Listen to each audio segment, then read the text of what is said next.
Okay. Hello everyone. तो अब इस टॉपिक में जो मैं ले रही हूँ that is a classification of market structure.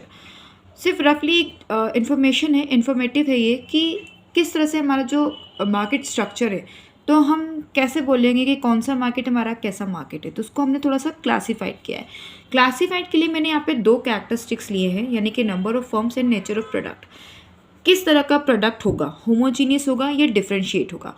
अब इन दो कैरेक्टरिस्टिक्स के बेस पे मैं आपको बता रही हूँ कि जब फर्म्स और नेचर ऑफ प्रोडक्ट मिलता है तो कौन सा मार्केट फॉर्म होता है। ठीक है, तो होमोजीनियस प्रोडक्ट जैसा कि आपको पता है किस तरह का प्रोडक्ट है, जो थोड़े से homogeneous product are like those are little bit identical, identical यानी सेम, सिमिलर, होमो एक जैसे, जीनियस। ठीक है, डिफ्रेंशिएटेड यानी कि अलग अलग। अब कौन से मार्केट में कौन सी फर्म होगी, कौन सा प्रोडक्ट होगा, ये हम देख लेते हैं। ठीक है, तो सबसे पहले हम लेते हैं कि जहाँ बहुत सारी फर्म हैं, ऐसा कौन सा मार्केट होता है जहाँ numbers of firm is very high. तो आप क्या बता सकते हो, नेचर प्रोडक्ट के साथ साथ ये मैंने कैटेगराइज कर दिया। अब आप मुझे बताइए कौन सा ऐसा मार्केट है जहाँ पर बहुत सारे फर्म्स होती हैं और प्रोडक्ट कैसा होगा उसका, होमोजीनियस होगा।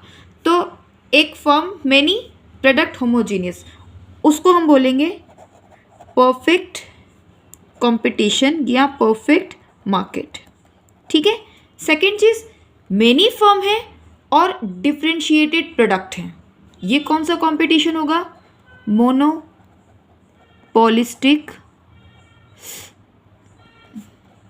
कंपटीशन या मार्केट।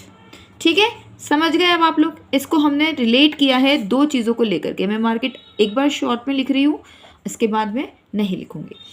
अब हमने फर्म देखी मेनी, अब हम फर्क देखते हैं फ्यू। ऐसे कौन से मार्केट हैं जिनकी फर्म्स होती हैं फ्यू, प्रोडक्ट होते हैं होमोजीनियस, वो मार्केट होता है प्योर ओलिगोपोली। ठीक है, ये दोनों बनेगा। ऐसे कौन से मार्केट हैं जिसकी फर्म्स होती हैं फ्यू, फ्यू यानी कि कुछ फर्म होगी, मैनी में तो बिल्कुल होंगी अनलिमिटेड, जितनी चाहे हो सकती है, फ्यू में होंगी कुछ।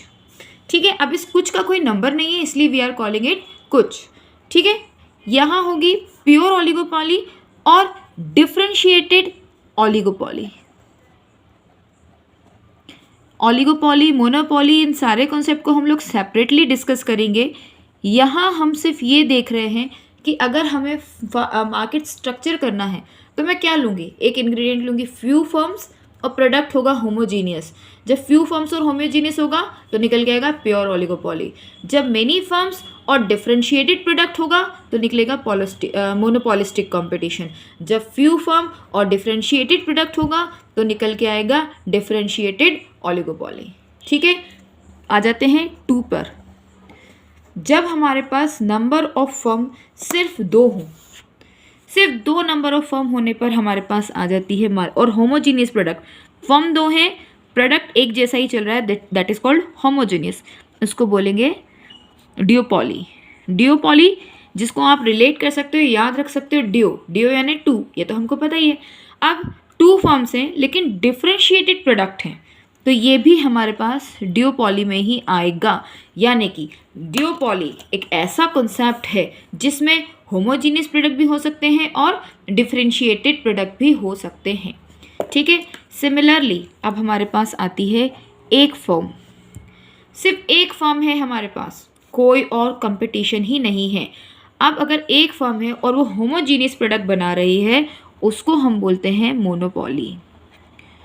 और एक और बहुत इंपॉर्टेंट बात कि एक फर्म है वो कोई भी डिफ्रेंशिएट प्रोडक्ट नहीं बनाएगी क्योंकि वो तो एक ही है।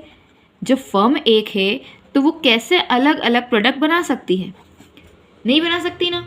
ठीक है, अब मैं आपको यहाँ पर थोड़े से इसके एग्जाम्पल बता देती हूँ। जैसे कि अगर मैं बात करूँ, जो हम यहाँ पे शॉर्ट में लिख रहे हैं, लिख इसलिए रहे हैं क्योंकि आप जब वीडियो सुनेंगे तो आपको समझ में आ जाएगा कि मैंने यहाँ पर ये एग्जाम्पल क्यों लिखा है। परफेक्ट कंपटीशन का अगर एग्जाम्पल मैं लेती हूँ, परफेक्ट मार्केट की बात अगर मैं करती हूँ, तो एग्जाम्पल हमारे पास हो सकते हैं fresh vegetables, fresh meat etcetera, यानी कि जिसको हम लोग बोलते हैं पेरिशेबल गुड्स। ठीक है, ये क्यों है परफेक्ट कंपटीशन, या ये इसमें फर्म्स बहुत सारा क्यों है? क्योंकि सिंपल सी बात है, एक फर्म अगर आप फ्रेश की बात करोगे, वेजिटेबल की बात करोगे, तो सिर्फ एक पर्सन इसको सेल नहीं कर सकता. These are the perishable goods, these are the goods which are sold in your quantity, number of quantity में सेल होते हैं इसलिए. ठीक है, अब हमारे पास आता है, अगर हम बात करते हैं कि व्हाट इज़ अ मोनोपोली और व्हाट इज़ अ ऑलिगोपोली. तो ऑलिगोपोली क्या हो सकता है? ऐसे मार्केट, ऐसे फर्म्स, ऐसे लार्ज फर्म्स जिनकी सप्लाई कैसी होती है मार्केट में, बल्क में होती है, जो सिंपल 2-3 चीज़ें लेकर के मार्केट में बेचते हैं, जिससे कहा ना फ्यू बोलने का मतलब ही ये है कि कुछ ही ऐसी फर्म होंगी जो प्रोडक्ट देगी. अब इसमें कुछ तो सिमिलर प्रोडक्ट होंगे, कुछ डिफ्रेंशिएट होंगे, डिफ्रेंशिएट ज़्यादा नहीं होंगे. ये होते हैं हमारे ऑटोमोबाइल्स. सब व्हीकल्स होती हैं, लेकिन व्हीकल में कुछ ना कुछ अलग अलग होता है, किसी में हॉर्न ज़्यादा है, किसी में कुछ ज़्यादा. I don't know about automobile ज़्यादा कुछ, तो जैसा मुझे पता है कि शायद सबके कलर्स अलग होते हैं.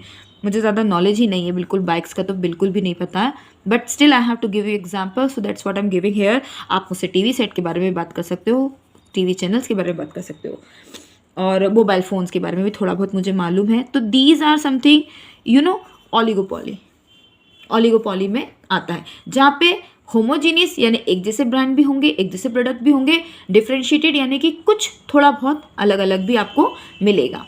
अब आते हैं हम लोग ड्यूओपोली पे. ड्यूओपोली में फर्म कितनी है? 2. ड्यूओपोली में फर्म आपको याद करने की ज़रूरत ही नहीं है, आप बस ड्यूओ वर्ड याद रखो, यू विल रिमेंबर. ड्यूओपोली के एग्जाम्पल्स यहाँ पर हमारे पास आ सकते हैं. एयरक्राफ्ट. एयरक्राफ्ट कौन बनाता है?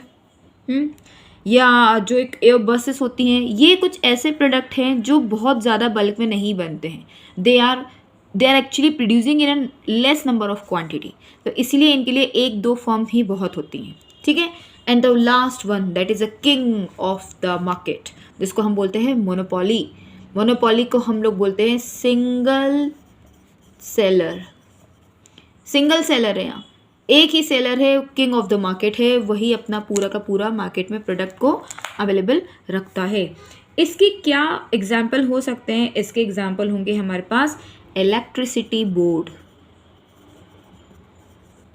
देखा होगा आपने, इलेक्ट्रिसिटी सप्लाई, या हम जिसको बोर्ड बोल सकते हैं.